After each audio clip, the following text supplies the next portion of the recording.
Hello. Hello. Hey, beautiful ladies. Hey, beautiful lady. Thanks for love finding you. me. I found you on TikTok, Awesome. and when I found you, and then I was like, we have to have her on our podcast like immediately. And you say in your bio, one person changed the way you do everything. One woman's story. Life-changing patient. Like, I'm sitting here like, I got it. Yeah. Yeah, exactly. I knew nothing. I went to med school. I went to college and med school and then did a surgical residency in the pelvis. And I didn't know the facts about women and sex. Like, talk about how in the dark can you be that you spend like 15 years in the pelvis and you're still not like, oh, like you actually don't orgasm with putting penises in vaginas. That's new. I feel like there's so many Yeah. things. So first of all, I feel like I've learned so much about like sex as a person who'd already been having sex, for so many years. But also, I just when you say that, like, I think there's a lot of things I don't know. You know, it's crazy. And I'm like, I didn't know it. Good Lord. Yeah, and I've been having sex for a while too. I forgot even to put that in there. But so my lady, she was like happily married, amazing marriage, right? Just because you have an amazing marriage doesn't guarantee a happy sex life, right? And so she's bawling in my clinic, just beside herself because she's like, I have no interest. I feel so sorry for my husband. I don't know what to do. Bawling. And I'm like, I've got a box of Kleenex and that's it. Like, I've got nothing else for her. And so, like, she was, because of that day, I'm like, does anybody know? And I think some of the crap is like, oh, women are mysterious. It's mysterious. The orgasm's mysterious. It's complicated. And you're like, that's actually bullshit. It's not. Like, can we just say that we're not mysterious and complicated so we can actually learn something? Oh my So, gosh, that's like we said. We were talking to these women. We were talking about how before we had sex and we did with our boyfriends when we were younger, we dry hump, and they're like, "That's how I had my first orgasm from the jean of a pants." yeah, because it works. But I have a question. When you Yeah. say she had a really happy marriage, but she didn't have, like, her libido was low and she had no interest having sex, could obviously her husband was okay with that and still happy in his marriage, even though he wasn't having sex? I never got his opinion. I love it.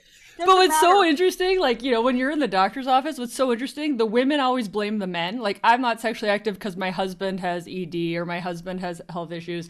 And then when the man's in there talking to me, he's like, we don't have sex because my wife is blah, blah, blah. And my wife, they always blame the other one.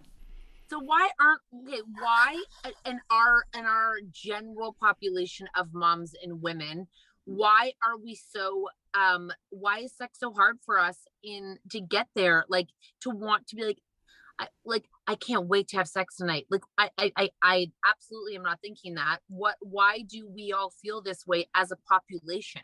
Yeah. It's just the brain that we have that we don't understand, right? Like, so two things. Number one, society tells us that we should just want sex all the freaking time, right? Like Hollywood, drop of a hat, whatever, be ready for sex all the time. And that's not the way our brains work, right? So number one is like these expectations that society puts on women. Like, we're just supposed to act like 18-year-old boys all the time when it comes to sex. And then we feel broken. We feel like there's something wrong with us because we worked all day, cleaned up the house, got the kids lunches, and now we're like, not really. Like, kind of like couch and Netflix would be nice, but not the chill. So that's it. And then number two is our women's brains just aren't designed to like spontaneously seek out sex. That's called spontaneous desire, which goes away in long-term monogamous relationships, right? Because the novelty is gone. And in general, and I'll generalize a lot when I talk about men and women, in general, women get bored, right? So you're like, you just want me to like spontaneously desire something that's kind of boring? Because we Oh do it the my exact God, same way that all the is time. so interesting. Okay, so that's interesting. And then it's also kind of, so women get bored, but do men? Like, I feel like I know what you're saying when you say you get bored, and I feel like my partner just is like, she's a girl, I'll never be bored of that. 100%. Yeah, the stereotype for men is like boob, sex, boob, Yeah. sex. Yeah. boom, sex. And you're like, the same way that we've been having it for like a decade. Like, yep. Today, tomorrow, the next day. And you're like, man, peanut butter and jelly sandwiches are tasty, but not every single freaking day. Yes. So how the heck should we bring back the desire? I mean, I could see somebody brand new, and I have this, like, the guy right now who's making a fence. I got a little desire for him. Yeah. I love my husband. Enjoy it. Soak it in. How do you like ignite desire? Ignite your vagina. Right. Well, two things. Number one, are we swearing? Do we swear? Yes. All the time. Okay. So number one, as now that I know a lot about a lot, one thing truly is fuck desire. Like, you don't actually need it. In order to make coffee, you need water and coffee, right? Like, but in order to have sex, you don't need desire at all. It's not like, well, you didn't have desire, so you can't have sex tonight. Like, same with exercise and eating salads, right? Like, if I sat around waiting till I desired exercise and vegetables, I'd be in way worse shape than I am. Right. Which is kind of like the mind-blowing, like, you don't actually need to have desire to have awesome sex. But hold on, let me ask you something. So I eat let's say I would exercise and eat vegetables because I can actually see a change in myself. But when I have sex, it's just like, what yeah, what am I getting out of it? Is it for you or for them? Right. Well, that's the other thing about women and desire and sex is, like, have sex that you enjoy. If you don't enjoy it, it's melted ice cream, right? Like, I love freaking Haagen-Dazs mint chip, but you give it to me melted and I'm like, pass. So it's like, you gotta have sex that's good. Even the desire experts are like, well, yeah, of course, you're supposed to be having good sex. And I'm like, but you realize, like, the average woman isn't having good sex. And they're like, well, yeah, well, you're supposed to be having good sex. And I'm like, what if you're having good sex and you still are like, it's a struggle bus to get into the mood of actually, like, it's kind of like working out. You're like, it is great when it's done, and when it's fine when it's going, but getting to going is it's very hard. And I think a lot of women feel like they're broken because they're not like, I can't wait to jump your boat. I think men feel very slighted when they feel like we don't want to do this. Totally. Yeah. And I think, the first thing is, like, two things about desire. Number one, there's spontaneous desire, which Hollywood and society tells us we should all have, but most of us don't, especially as we get older and are in long-term relationships. And then there's responsive desire or contextual desire, meaning, like, wasn't really thinking about this, but now that, like, I'm getting a massage and the lights are down and, like, he's focused on me, yep, let's do it. So your response and your desire actually comes from doing sexual things, being intimate. So it's like desire and sex are, like, in the exact same thing. And that's where it's got to be good for you. Because if you're just doing, like, that limited heterosexual penis and vagina, he has orgasms more than me and it took 7 minutes, that's melted ice cream for a lot of women. Melted ice cream. 7 minutes is melted ice cream. See, we like it faster because longer feels like, I'm going to get to bed later. It feels like, it's like a workout. 10 minutes, 20 minutes doesn't feel daunting, where, a 40-minute sex session for a lot of us feels exhausting. Right. But understanding female sexual function, women take longer. And our society tells us, like, that's bad. Instead of, like, oh my God, we get like 30 minutes of a freaking massage and a buildup, and then you can have multiple orgasms, and then you can just, like, have a long orgasm. Like, there's so much there that we just blow by because we're like, gotta get it done, gotta get the groceries, gotta get the kids to school, gotta have 7 minutes of sex. And it's like, we diminish what it can be. Why is it? Why is it, like, I understand, like, vegetables are good for your body, I understand working out. Why could it be such an important and good part of your life? Like, what's the benefits for us? She goes, here we go. First of all, it keeps your pelvis healthy. There's some talk about, the more orgasms. It's a pelvic muscle contraction, right? So it's better for your bladder and it's better for your pelvis. And the more sexually active you are, the healthier your vagina is in staying sexually active. that'll be misconstrued as like me telling people to have sex because it's healthy for your vagina. But like the more you do it, the more your body is used to doing it, right? Okay. Number two, it helps you sleep. Sex is amazing for sleep.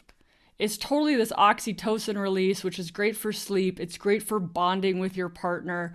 And then the partner thing of like, hey, we got into this because we wanted to like be together, make babies, and isn't this a nice thing we get to do together? So it's just like the bonding of relationships, because I see a lot of couples as they age, the kids maybe are out of the house more, they become roommates. Because when the sex goes away, the intimacy goes away because they don't bring that intimacy into the rest of the day. And so really you're living with a roommate. I have to say, I feel like so many women are freaking out right now because they're not having sex, but it's because, it's because I wouldn't say my husband and I are intimate at all during the day, even if we have sex. Like, I don't think we have small children, like all under the age of 11. I see us as getting the day done. And then sex is something we have to do to stay married because that's what they say you should do. Like, I think of him as so much more than that. I'm just saying, I think I'm speaking for a lot of our audience right now, where this is really a hard conversation because it seems so easy. But if you're so tired at the end of the day to like get yourself naked when it's cold out, and it's cold out. Yeah, I grew up in northern Minnesota. Like a bed, and then to like exchange bodily fluids, for maybe a long time. Like, help those women. What, like, 100%. What if you just don't feel like it, but you love your spouse? Then just realize where you are with that, right? Because so many people are like, I'd like to just buy a supplement to make this work. Like they're into this like quick fix, and you can spend money on like ginkgo biloba. But it's like, if you don't take the time to like realize pleasure in your life is part of living. And if all you're doing is like boom, boom, boom, give, check off the list, are you living your best life? And a healthy sexuality is part of that, right? Healthy sexuality is part of that. Do a lot of women orgasm? Great, fascinating data. If you look at homosexual couples, male, female, male, so heterosexual couples, guess who has the least amount of orgasms? Heterosexual females. Heterosexual females by a long shot. Shot. The gay men are rocking it. Yeah. Followed by the heterosexual male, followed by the lesbians. Then 20% of women have orgasms with vaginal penetration. If you look at just a heterosexual couple having sex, 60% of the time the woman has an orgasm. And we can get into like, it's not always about orgasms as long as she's having pleasure. Wait, yeah, for sure it is. Right. Right. But like, women are taking, and so we're like, we're broken, or, it's my fault, and it's like, dude, what kind of sex ed did you guys get in Canada? Because we don't get taught about female pleasure. It's like, don't get pregnant, don't get a disease. And make sure you desire it all the time. Yeah. Like, that's the education we got. Right. It's it feels like a lot of pressure, right? When you're just like things aren't going exactly how it was supposed to be. And I feel so off. Now, what about other things that so when women, they had a high libido or whatever, and then now maybe they're on antidepressants or other medications, can that affect it? And therefore, if you say yes to that, what the heck are they supposed to do? Right. Yeah. So what antidepressants do, the common antidepressants are SSRIs. So what they do is they keep serotonin around in your brain more, which is kind of like the happy, I'm pleased, nice neurotransmitter. Serotonin makes like a damp on your sex drive. It's the brake for sex drive. Serotonin, happy, but not seeking out sex. Dopamine, seeking out sex, reward-based neurotransmitter, right? So it's really affecting how the neurotransmitters work, which is why it makes sense that your sex drive goes down. Also, some medications make it harder to have an orgasm. So you're like, well, I might be interested in having sex, but man, it's taking forever to get there. So medications absolutely can change sexual function for people. My advice is, number one, there are options you can take to kind of counter those effects. You have to talk to your doctor, about that. But then, like, wait, like what? Oh, well, you can add another Wellbutrin's one of them. You can add a medication or change your antidepressant. In postmenopausal women, testosterone is used, not in premenopausal women. So there Oh, are things we can do to kind of, mess with the cocktail a little bit. mm, But if you can't do that, or you can't, if you're like, I need to be on this for my mental yeah, health, this is where I need to yeah. be. It's like as much as you can, taking care of the body to promote healthy body to Mm. kind of overcome. So it's like sleep deprivation is horrible for sex drive. If you're sleep deprived, Yeah. your body's like, I'm not going to reproduce.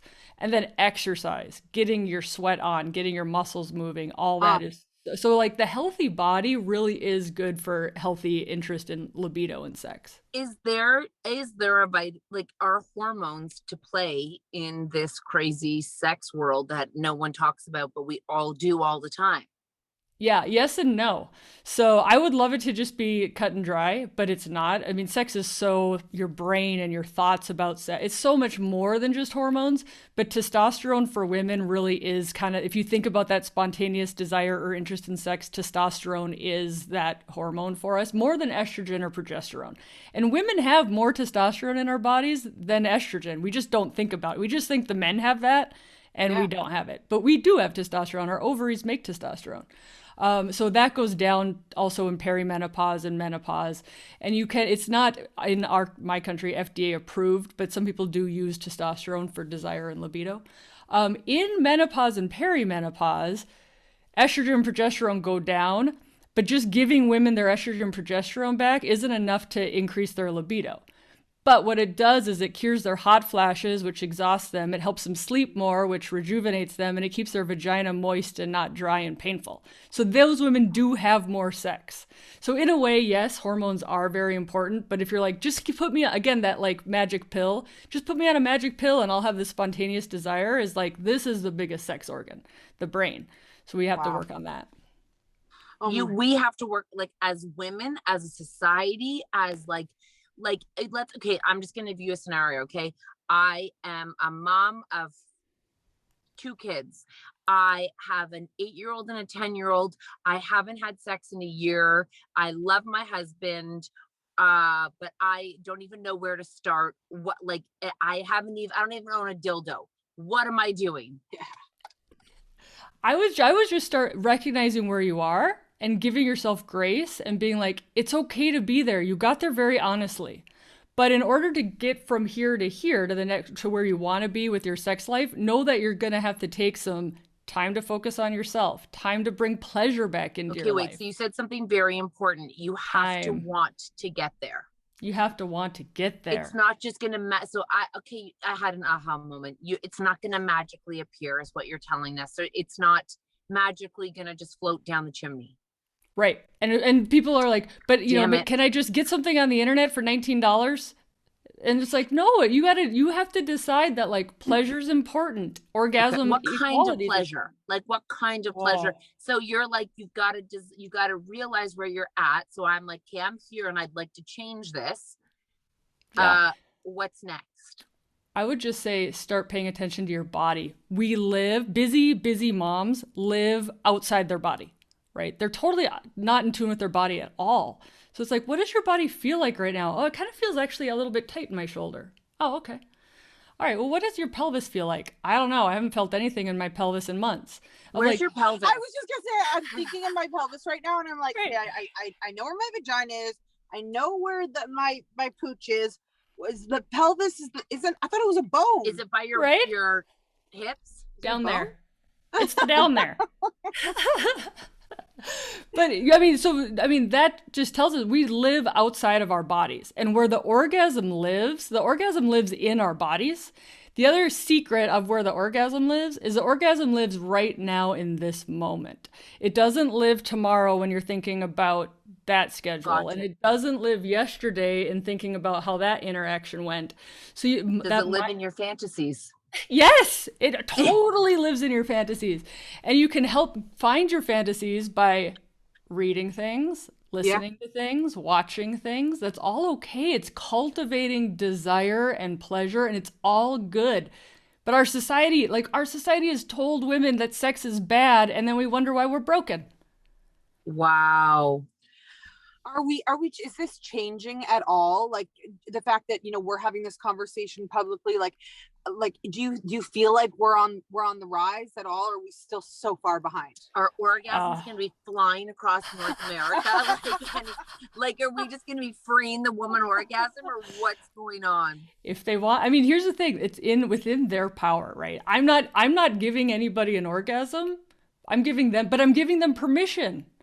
Right? And the same with your partner. Your partner doesn't actually give you an orgasm. You're having your own orgasm. They're just kind of involved. Oh, that's a good one, right? Yeah. For all those guys, like, I can give her all this. Like, no, you didn't do it. No, that's her orgasm. She's just choosing to have you along. I love it. I love that. That's good. If you are, do you suggest starting with masturbation? Because I think that's a really hard one for women. Yeah. So masturbation, like, I like the word self-cultivation. Okay. It's like an ancient. I like doing. Like dishes. Masturbation's out. Because people don't like the word. The word is loaded, right? It's so loaded with shame and your religion and what your mom said you shouldn't do when she found you touching yourself when you were 7, because you're a normal human with a clitoris. But so, anyways, masturbation's loaded. But self-cultivation, like knowing what makes you have an orgasm, what feels good, what doesn't feel good, how long does it take? Women have orgasms masturbating a lot. Like they're very, very, very successful at it. And then you put them with a stereotypically male partner, and then all of a sudden all the shit goes out the window and like they can't have an orgasm anymore. Oh, this is crazy. This is actually, she says, this one woman wrote, she said, sorry, I like, if I can do it on my own by myself and it doesn't take as much time, I'd rather do that than do it with him. Yeah, I know. And again, there's that time thing. Like sex should just be this like to-do list checklist thing of like, we've really brought in our Western mind into what sex is like. You are alive and let's talk about the clitoris. It's the only organ that's just for pleasure, and you're carrying it around with you 24/7.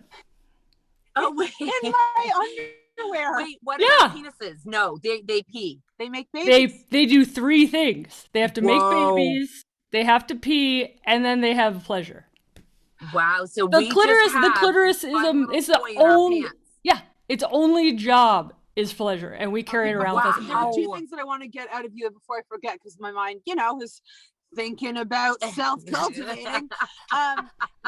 Number one thing, I'm in the car. We're not like that. You and me, we're on a podcast. And there's just 2 things I'm gonna throw out there. The one thing is that you don't have an orgasm from penis and vagina that you said at the beginning. And then the other thing, I want to talk a little bit more about drive and how it's normal that it wears off over time. So both of those, however you want to do it. Yep. Cool. So the vagina is not our sexual organ. The clitoris is our sexual organ. And the bonus points, it's on the outside, right? Like how many guys are like, it's deep, it's really deep. It's like, no, it's actually on the outside. It's a bullseye. What about the G-spot? Yeah, so the G-spot's technically the clitoral urethral complex, right? So the clitoris, like the tip of the iceberg, what you see in the mirror, that's like 10% of the clitoris. The rest of the clitoris wraps in and around underneath the labia, which is why labia play, stretching, massage, all that feels so freaking good. Massage your vagina? Yeah, you massage your labia. And you stretch it? Well, some people they like the fullness, right? But like, who why does it feel? Some women. Wait, who does? It's just for fun.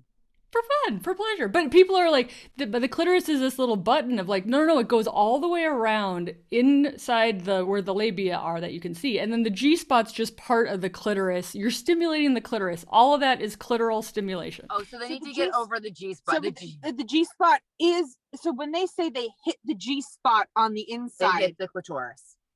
They're stimulating the clitoris. Yeah, absolutely. I mean, here's the thing. I'm a surgeon. I cannot cut out your G-spot. It's not like a little thing that I can cut out. Oh, like the guys so think it's a thing. Yeah, they think it's a thing. They're like, there it is. They're fingering you. Just like, where is that? Where is it? There it is.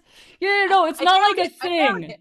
You can't cut it out. You can't cut it out. It's just like it's a region that feels good because it stimulates the clitoris.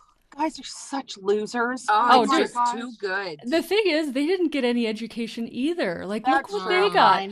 They got Hollywood where like the woman just like fawns over him and has an orgasm in 1 minute when he puts his penis in. Like that's Hollywood. And then women feel broken because we're like, why doesn't that do it for me? I know.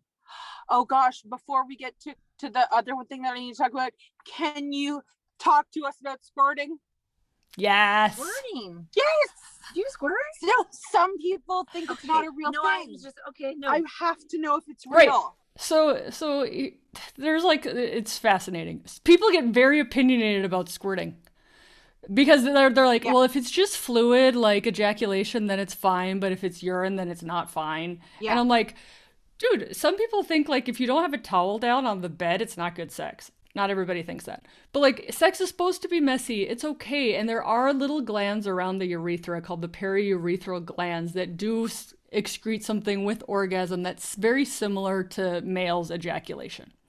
But this big, and you can watch squirting. Like we all have the internet, right? Oh, I've seen it. Yeah, the big volume squirting tends to not be related with orgasm in the way that like an ejaculation is, and it's a very specific upward pressure on the vagina, and they can kind of like do it whenever. So a lot of people think that that's urine then. And here's the deal. I'm a surgeon. I cut things out. If you are literally squirting like volume, there's nothing in there besides the bladder that can hold that much. Oh, okay, so it's coming from your pee hole. But let's not call it urine because then it's disgusting. No, it's like if that's what you like and you like it and you're there's nothing wrong with it. But when we give women goals like pay $50 to come to the squirting class, like no, don't do that. Okay. You're the best. Okay, now on to that it's natural that your desire in a longer term relationship, like it's just I think that's really nice to hear from women it's the curse. It's a curse. Really they need to be separated because as married women, you think you should see someone when they walk in the door and still get butterflies because they're your husband, you know? And you feel like you watch some people on Instagram and you feel like the way that she's portraying that she looks at her husband is the way that I looked at my husband in like the first few months, but how does she like 10 years later still look at him? How does she seem to feel the same way? It's called Instagram. I know, I'm just, it's not all real. Yeah, this just in. So a couple of things. 6 months to 2 years into a relationship, that like dopamine, newness, curiosity, what color underwear are they wearing? That's all gone. Now 2 years in, you enter that long-term relationship where you're like, I know how he picks his teeth after he eats, bratwurst. So it's like you kind of lose all the mystery. And where does desire come from? Desire comes from mystery, curiosity, uniqueness, all of that stuff. And so like it's totally normal. And desire a lot is a thought that we have in our brain, right? So you can actually work on desire and cultivate desire and be like, he's actually pretty cute when he hasn't shaved in 4 days. Right. And like you can actually create desire thoughts about your spouse. You just have to do it. And you have to stop yourself when you women are very good at like judging men for not being enough or not doing enough. And it's we are. Every time you do that, you're kind of telling your brain you're not desiring him. Wow. To trick your brain into desire. Okay, and then what about if like you've been with your spouse for a long time? You're like, I honestly like I have noted like they haven't had this conversation with you. I have no desire. I just feel like if I was with somebody else or like that guy down the street or the guy the bartender there, it would just be so hot. That's because it's new and fresh, right? Yes. As I said, I'm like, you want desire? Go get a freaking new relationship. You'll get some desire. That is that you're the second doctor that is and then guess what will happen 6 months to 2 years after that new relationship?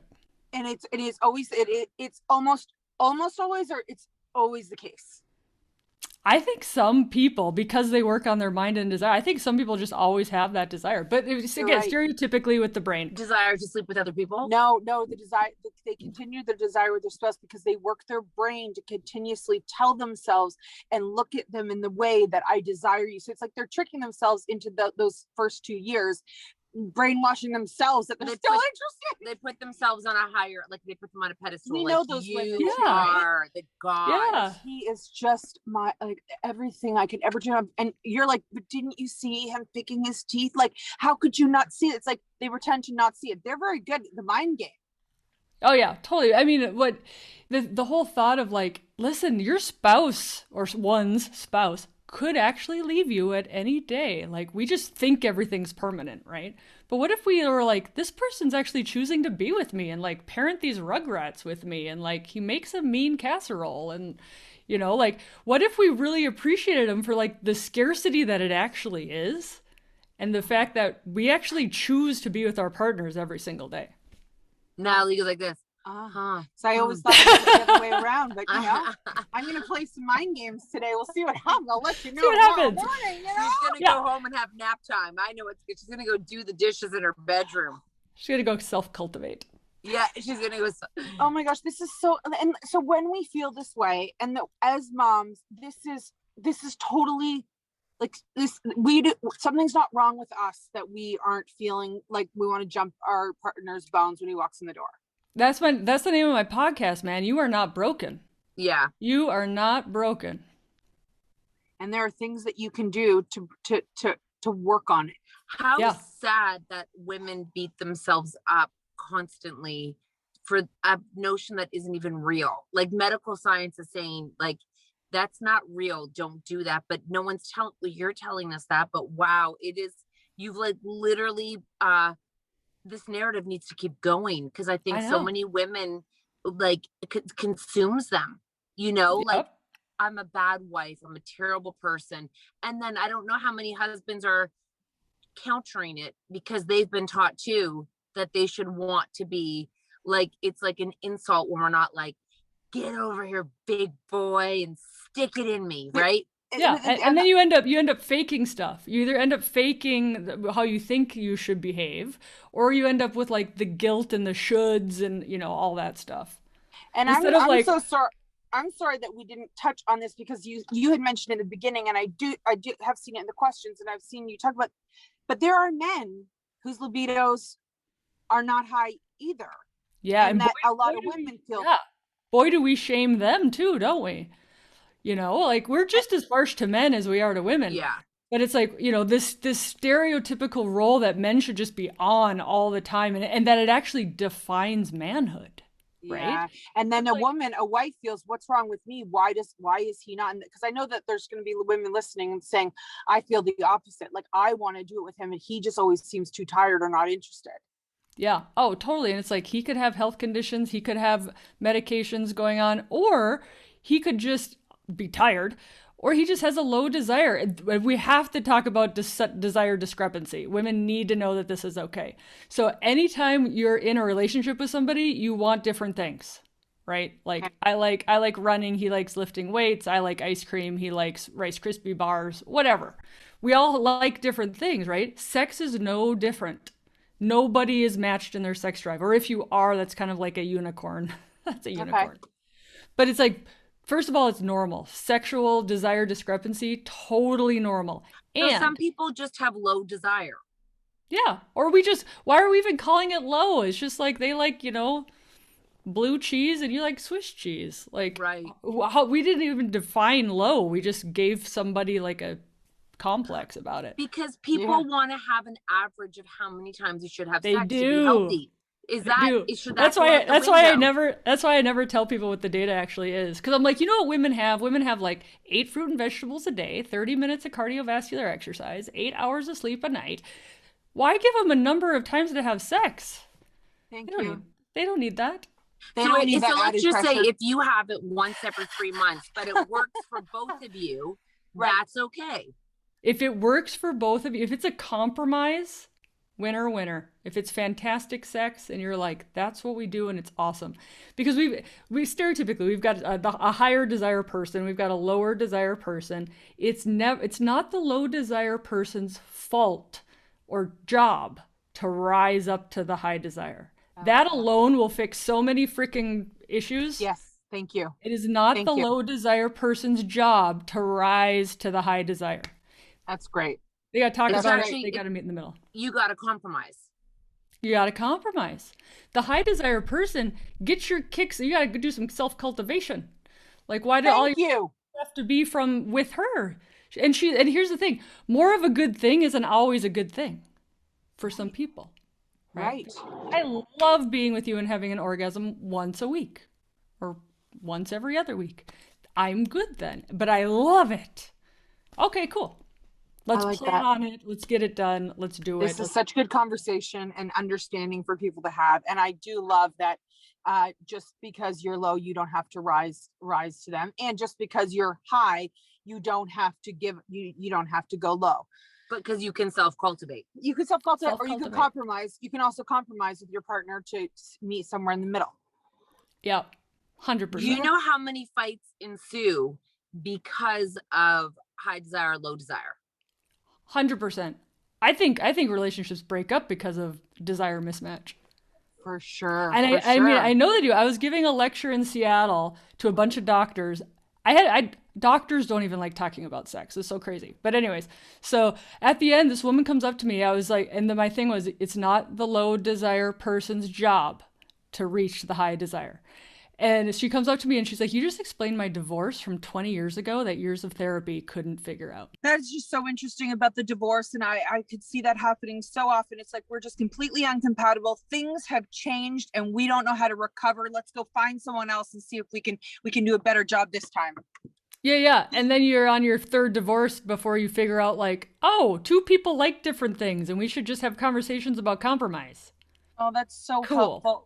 Oh my gosh. What's so great about you is that because you're able to share so much of what you're about and all of your knowledge on Instagram, you can go and watch. And like, even just like, I saw your clip on desire and I was like, even just watching something on your Instagram is helpful. Yeah, I'm telling you, like, nobody knows this. And so I'm like, this is now my mission. My mission's literally to tell people they're not broken. And after you hit a certain age, use vaginal estrogen. Like, those are my two. Wait, you that's put apparently it my in two your ages. vag? What's that?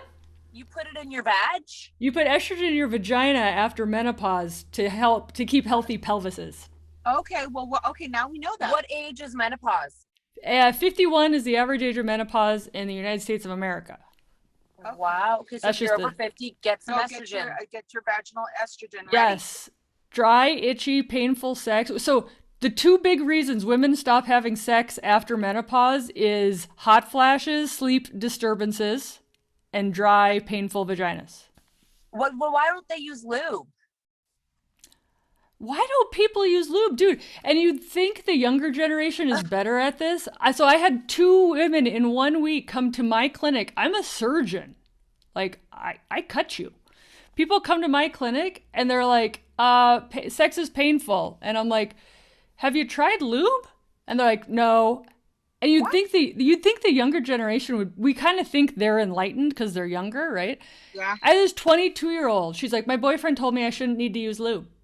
What? God. Yes. And I'm like, you had to make it all the way to a surgeon for me to be like, that guy's a Dick bag. thank you. I'm like, I'm choosing my word wisely. But yes, lube, again, and the anatomy we never got taught. Just because you want to have sex, you still might not make the proper lubrication. The desire arousal mismatch, right? Just like you can be wet and not want sex, you can want sex and just not be wet enough. Use lube. Solution, problem solved. Yeah. Yeah. Just get a bottle of lube and go Get crazy. a bucket and a mop. Totally. Oh, wow. I like I recommend silicone lube. It's very nice and it's long lasting, and it's it's not like sticky and tacky. Yes, Wow. yes. Okay, well, Kelly, you clearly need to come back because So wow, helpful. you have just in 40 minutes you've blown our minds, and you're gonna blow a lot of pants off these people I love too. you guys, You know what I mean? and you guys are helping so many women, and I think our personalities just totally match. I'm happy to come back whenever. You are the easiest person to talk to about my pelvis, my vagina, and my sexual health. Yes, Awesome. we love this. I talk about it like the weather. I'm like, we just gotta talk about it. Okay, guys, where can everybody follow you? Kelly Casperson MD on Instagram is where I'm most active. My podcast is You Are Not Broken. I also love that on top of being a mother, being a surgeon, and everything you do, hey, why not create free content on my Instagram and podcast? Thank you very much, ma'am. I couldn't take a seat. Exactly. Joel, I can't help women one-on-one in clinic and change the world. I got to change the world by Instagram and podcasts. I love it. We will help you you so do much. it. Thank you. Awesome. All right. We'll talk to you online, and we'll see you again soon. Perfect. Bye. Love you. Bye-bye. Bye.